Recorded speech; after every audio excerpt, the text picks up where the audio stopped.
Everyone, कैसे हैं आप सभी लोग। आज का हमारा टॉपिक टाइप्स ऑफ सेल या कोशिका के प्रकार को हम लोग देखने का प्रयास करेंगे। तो जैसे कि हमने लिख रखा है सेल टाइप या कोशिका के प्रकार। कोशिका को दो मूल रूपों में बांटा जाता है। ये दो इसके प्रकार हैं। पहला यूकैरियोटिक, जिसको हम लोग ससीम केंद्रक कहते हैं, और दूसरा प्रोकैरियोटिक या असीम केंद्रक कहते हैं। इसके नाम से यह स्पष्ट हो जाता है कि इसका प्राइमरी डिफरेंसेस दोनों में क्या है। जैसे कि इसका जो इसको अगर हम डिवीजन करेंगे इस वर्ड को, तो ईयू प्लस कैरियोन, मतलब कि यूकैरियोटिक का डिवीजन करने पर यह है, इसका मीनिंग होता है ट्रू न्यूक्लियस। मतलब कि एक ऐसी सेल, एक ऐसी कोशिका जिसमें केंद्रक या न्यूक्लियस स्पष्ट रूप से मौजूद हो। ऐसा केंद्रक जिसके चारों तरफ न्यूक्लियर मेम्ब्रेन हो, केंद्रक झिल्ली हो, और जिसके अंतर्गत जेनेटिक मटेरियल्स, क्रोमेटिड वगैरह जो चीजें हैं वो तमाम चीजें उपस्थित हो इसमें। तो इसमें स्पष्ट रूप से केंद्रक होता है। तो ये बहुत इंपॉर्टेंट है। यूकैरियोटिक का सबसे बड़ा कह सकते हैं आपका डिवीजन का सबसे बड़ा डिफरेंस का सबसे बड़ा आधार ये है आपका। दूसरी तरफ प्रोकैरियोटिक जो है उसका प्रोकैरियोन कहा जाता है। Pro means early, primitive, older, मतलब कि एक ऐसा सेल जिसकी उत्पत्ति काफी पहले हुई है। मतलब कि पृथ्वी पर इसका जो जनन है वो सबसे पहले हुआ है। मतलब कि लगभग कह सकते हैं आपके 3 बिलियन ईयर्स एगो पहले, 3 अरब वर्ष पहले जब पृथ्वी पर पहला कोई जीव जगत की शुरुआत हुई थी, तो वो प्रोकैरियोटिक थे, और जिनमें एक स्पष्ट न्यूक्लियस या केंद्रक का अभाव पाया जाता था। और जब केंद्रक ही का अभाव है तो न्यूक्लियर मेम्ब्रेन की कल्पना आप नहीं कर सकते हैं, केंद्रक झिल्ली की कल्पना नहीं कर सकते हैं। तो इसमें झिल्ली युक्त केंद्रक नहीं होता है। तो ये फर्स्ट डिफरेंस आपके हुए। सेकंड डिफरेंस में हम लोग देखेंगे कि यूकैरियोटिक जो होते हैं वो जितने भी मल्टी सेलुलर होते हैं, बहुकोशिकीय जीव, मतलब जिसमें एक सेल से ज्यादा सेल होते हैं, वो सभी यूकैरियोटिक ग्रुप में शामिल होते हैं। एग्जाम्पल में देखेंगे तो एनिमल्स, ये भी एक मल्टी सेलुलर है और यूकैरियोटिक है आपका। प्लांट्स, ये भी आपका वनस्पति जो भी मल्टी सेलुलर है और यूकैरियोटिक ग्रुप्स में आता है आपका।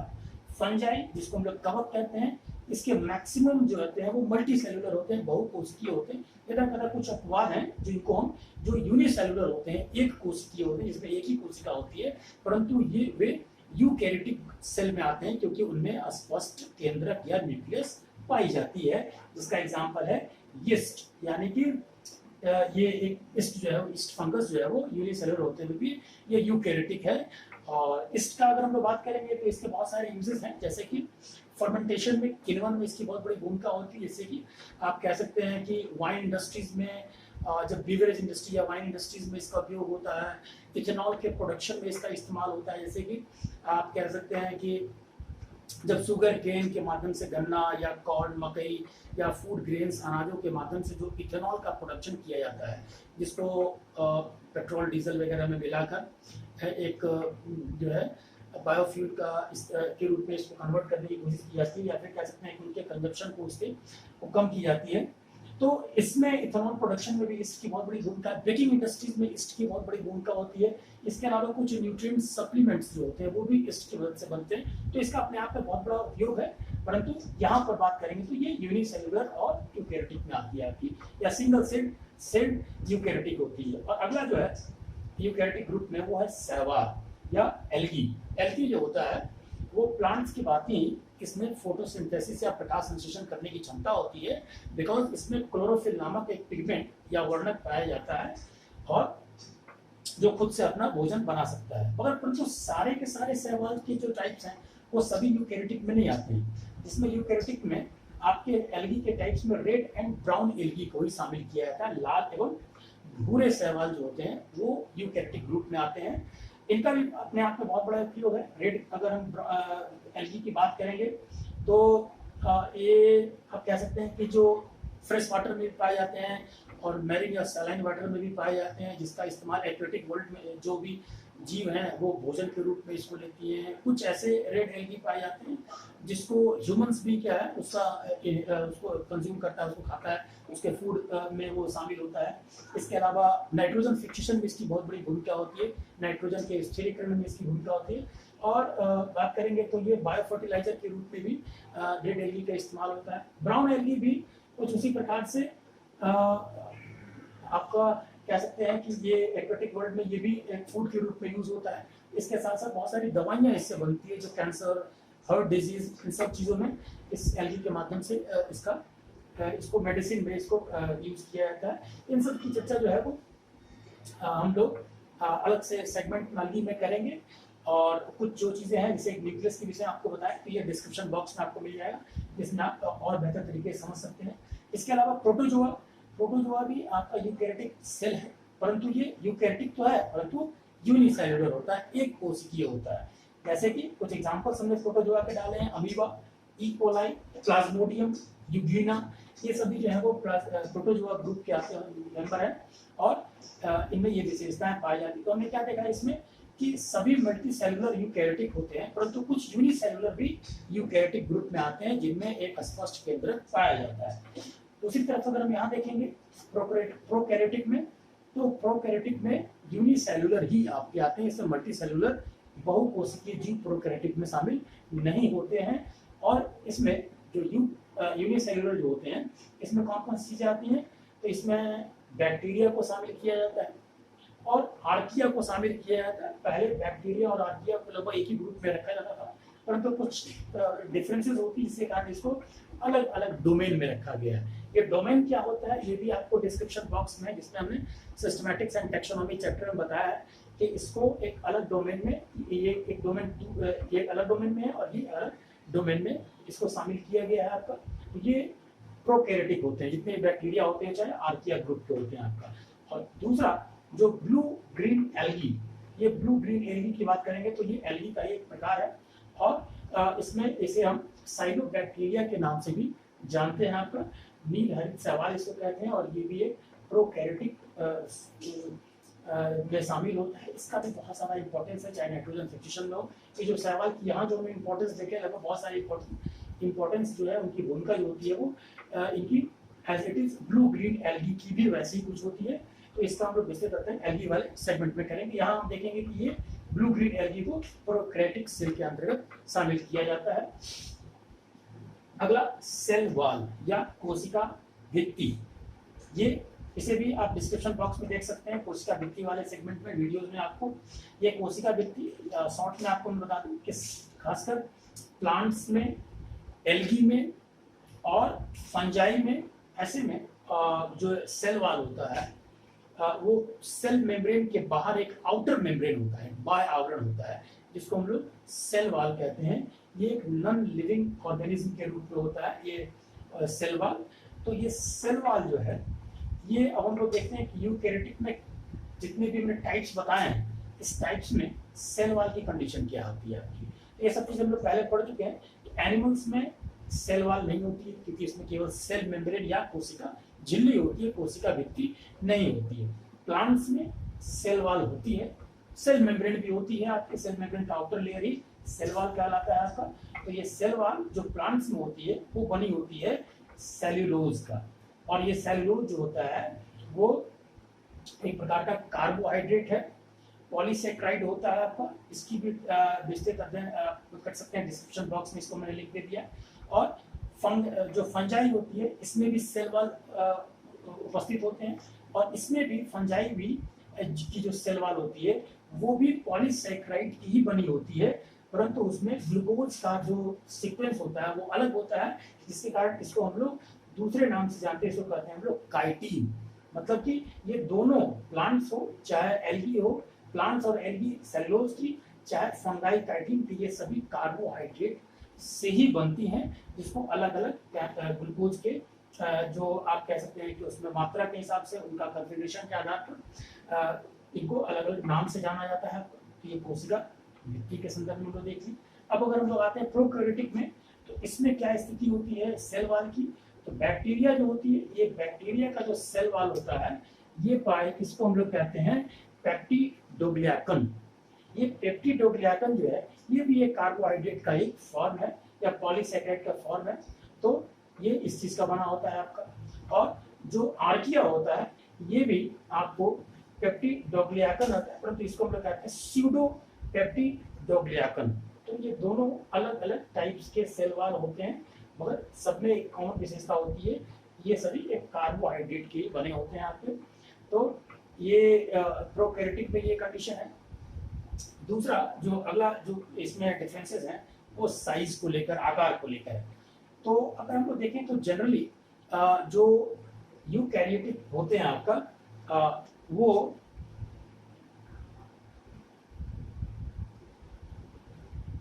उसमें यूकैरियोटिक में साइज लगभग 5 माइक्रोमीटर से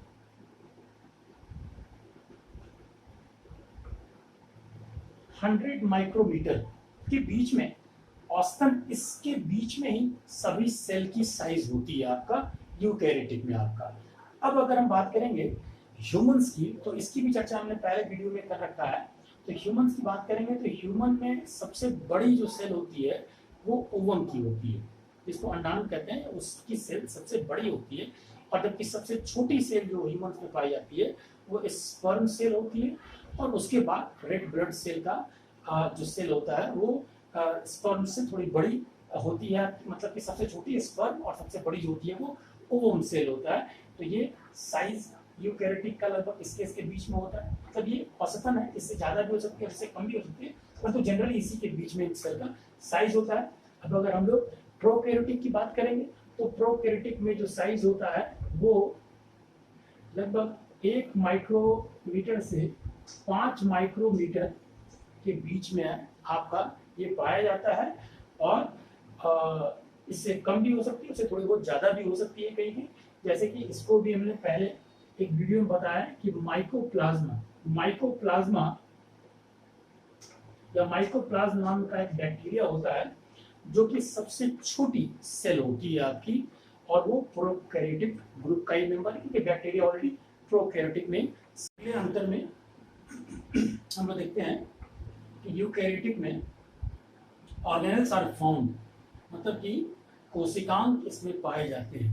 कोशिकांग की जब हम बात कर रहे हैं तो मतलब कि साइटोप्लाज्म में जो बहुत सारे कोशिकांग पाए जाते हैं, जैसे कि माइटोकॉन्ड्रिया हो, गोल्जी बॉडी हो, जैसे कि आप इसमें कह सकते हैं लाइसोसोम हो, इंडोप्लाज्मिक रेटिकुलम हो, सेंट्रोसोम हो, इटीसी जो चीज, ये सब ये जो ऑर्गेनल्स कोशिकांग होते हैं वो जितने भी यूकैरियोटिक सेल होते हैं उसमें ये पाए जाते हैं आपका। जबकि प्रोकैरियोटिक सेल में ऐसे सभी ऑर्गेनल्स जो होते हैं वो अब्सेंट होते हैं, वो नहीं पाए जाते। तो बड़ा इंपॉर्टेंट डिफरेंस है आपका। अगला हम लोग आएंगे तो इसी ऑर्गेनल्स में, साइटोप्लाज्म में पाए जाने वाले एक ऑर्गेनल्स जिसका नाम है राइबोसोम। ये राइबोसोम यूकैरियोटिक सेल में पाए जाते हैं और प्रोकैरियोटिक सेल दोनों में पाए जाते हैं। यहाँ पर बस दोनों में डिफरेंस क्या है ध्यान रखना है आपको, कि जो मैंने आपको ऑर्गेनल्स का नाम लिया है इसके पहले वो सभी यूकैरियोटिक में तो पाए जाते हैं, प्रोकैरियोटिक में नहीं पाए जाते हैं। इसके विषय में ज़्यादा जानकारी जो आपको प्रीवियस वीडियो मिलेगा, जो आपको डिस्क्रिप्शन बॉक्स में मिल सकता है। और इसके साथ साथ राइबोसोम दोनों में पाए जाते हैं, एक ऐसा ऑर्गेनल्स है। और ये राइबोसोम जो है वो डिफरेंट साइज सेट के होते हैं, उनकी डेंसिटी जो होती है, घनत्व जो होती है या आकार जो होता है वो अपना अलग अलग होता है। तो जो यूकैरियोटिक सेल में जो राइबोसोम का आकार होता है वो 80S टाइप होता है। ये S जो है वो एक यूनिट है, एक इकाई है किसी भी सेल में राइबोसोम के साइज से और डेंसिटी के मापन करने का। तो यूकैरियोटिक सेल्स में 80S टाइप के राइबोसोम पाए जाते हैं। अच्छा, यहाँ पर एक बहुत महत्वपूर्ण चीज है कि 80S मतलब इस बड़े आकार साइज के राइबोसोम जो हैं वो यूकैरियोटिक सेल के न्यूक्लियस, केंद्र और इंडोप्लाज्मिक रेटिकुलम या अंदर जालिका वाले में जो राइबोसोम पाए जाते हैं उसमें इनका साइज 80S टाइप होता है। जबकि इसी यूकैरियोटिक सेल में जो प्लास्टिड जो होता है, यानी कि जो प्लांट सेल में पाई जाती है, और माइटोकॉन्ड्रिया जो एनिमल और प्लांट्स दोनों में पाई जाती है, इसमें जो राइबोसोम का आकार होता है वो 70S होता है। यानी कि जो साइज प्रोकैरियोटिक सेल में राइबोसोम का होता है वही साइज इन दोनों में पाई जाती है। मतलब कि यूकैरियोटिक सेल में दोनों साइज शेप के राइबोसोम्स पाए जाते हैं और इसमें प्रोकैरियोटिक में केवल 70S टाइप के राइबोसोम पाए जाते हैं। राइबोसोम जो है वो प्रोटीन की फैक्ट्री होती है, बाकी जानकारी आप प्रीवियस वीडियो में देख सकते हैं। तीसरा अंतर जो होता है, ये काफी महत्वपूर्ण अंतर है आपका, कि यूकैरियोटिक सेल में कि न्यूक्लियस में, केंद्रक में, जो कि न्यूक्लियर मेम्ब्रेन से घिरा हुआ पार्ट है, उसमें क्रोमोसोमल DNA पाया जाता है। मतलब कि उसमें क्रोमेटिड होता है और वो जब सेल डिवीजन होती है तो वो आपका वो उसका आकार जो है वो बदल सा जाता है और एक महीन धागे के रूप में क्रोमेटिड जो है वो धीरे धीरे गुणसूत्र में या क्रोमोसोम में कन्वर्ट होने लगता है और स्पष्टता उसको माइक्रोस्कोप से देखा जा सकता है। तो वहाँ पर क्रोमोसोमल डीएनए होते हैं और ये डीएनए जो होती है, ये बात भी हमने प्रीवियस वीडियो में बताया कि ये डीएनए जो होती है वो हिस्टोन प्रोटीन के चारों तरफ लिपटी हुई होती है आपकी। जैसे कि आप कह सकते हैं कि कैसे पतंग उड़ाने के समय जो उसके ऊपर धागे लिपटे होते हैं, तो जो जिसमें लिपटे होते हैं उसको आप हिस्टोन प्रोटीन मान लीजिए, वैसे यहाँ पर लिपटा हुआ होता है हिस्टोन प्रोटीन के चारों तरफ डीएनए कंपाइल्ड होता है आपका। जबकि प्रोकैरियोटिक सेल में क्या होता है कि क्रोमोसोमल डीएनए जो है वो नहीं होती है, बल्कि यहाँ पर प्लाज्मिड होती है। ये एक्स्ट्रा क्रोमोसोमल डीएनए होता है जिसको हम लोग प्लाज्मिड कहते हैं। तो मतलब कि प्रोकैरियोटिक सेल में जो डीएनए है वो प्लाज्मिड डीएनए के रूप में पाया जाता है। और दूसरा चीज कि जो मैंने रेफरेंस में आपको पहले बताया था कि प्रोकैरियोटिक में न्यूक्लियस या केंद्रक नहीं होता है, तो इसमें जो जहां पर ये प्लाज्मिड डीएनए पाई जाती है उसको हम लोग न्यूक्लियाइड कहते हैं आपका। मतलब कि अगर प्रोकैरियोटिक सेल ऐसे है तो बीच में इस प्रकार से कोई रीजन में आपका ये प्लाज्मिड डीएनए पाई जाएगी आपका, इसके चारों तरफ मेम्ब्रेन नहीं होता है। तो ये जो रीजन होता है इसको हम लोग न्यूक्लियाइड कहते हैं आपका। तो ये बहुत महत्वपूर्ण नाम है ये भी, और प्लाज्मिड भी, इसको ध्यान में रखना है आपको। और दूसरा कि यूकैरियोटिक सेल में नंबर्स ऑफ क्रोमोसोम, एक से ज्यादा क्रोमोसोम जो है वो पाए जाते हैं। जैसे कि मनुष्य में 23 जोड़े क्रोमोसोम पाए जाते हैं आपका, वैसे डिफरेंट टाइप के एनिमल्स और प्लांट्स में सभी में क्रोमोसोम की संख्या जो होती है वो एक से ज्यादा होती है। प्रोकैरियोटिक सेल में एक ही क्या 1 क्रोमोसोम पर सेल, एक कोशिका में एक ही गुणसूत्र की मात्रा, एक ही गुणसूत्र जो है वो पाया जाता है। इसके अलावा हम लोग देखेंगे तो 8वां जो डिवीजन जो डिफरेंसेस है वो है सेल डिवीजन को लेकर। यूकैरियोटिक सेल में किस प्रकार से सेल डिवीजन या कोशिका का विभाजन होता है। कोशिका का विभाजन मतलब कि एक कोशिका के द्वारा दूसरी कोशिका का निर्माण करना। तो ये कोशिका का विभाजन जो यूकैरियोटिक सेल में होता है वो मूल रूप से 2 रूपों में होता है। एक माइटोसिस जिसको हम लोग समसूत्री विभाजन करते हैं, और दूसरा मियोसिस जिसको हम लोग अर्धसूत्री विभाजन करते हैं। और ये अर्धसूत्री विभाजन जो होता है, ये समसूत्री विभाजन जो होता है, ये खासकर इसे हम लोग कह सकते हैं कि ये सोमेटिक सेल में होता है, कायिक सेल में होता है। जैसे कि कहीं कट फट गया या घाव बन गई तो वहां पर तुरंत सेल का निर्माण करके उसको ठीक करना, या किसी अंगों का रीजनरेशन करना, ऐसे में माइटोसिस प्रोसेस, ऐसे सेल डिवीजन को माइटोसिस कहते हैं। और जो जनन कोशिकाओं में होती हैं जिसमें आपका जाइगोट का निर्माण होता है वो प्रोसेस मियोसिस कहलाता है आपका, जिसमें नई संतति या न्यू बॉर्न बेबी का आपका ये फॉर्मेशन होता है। तो ये दोनों अलग अलग प्रोसेस हैं।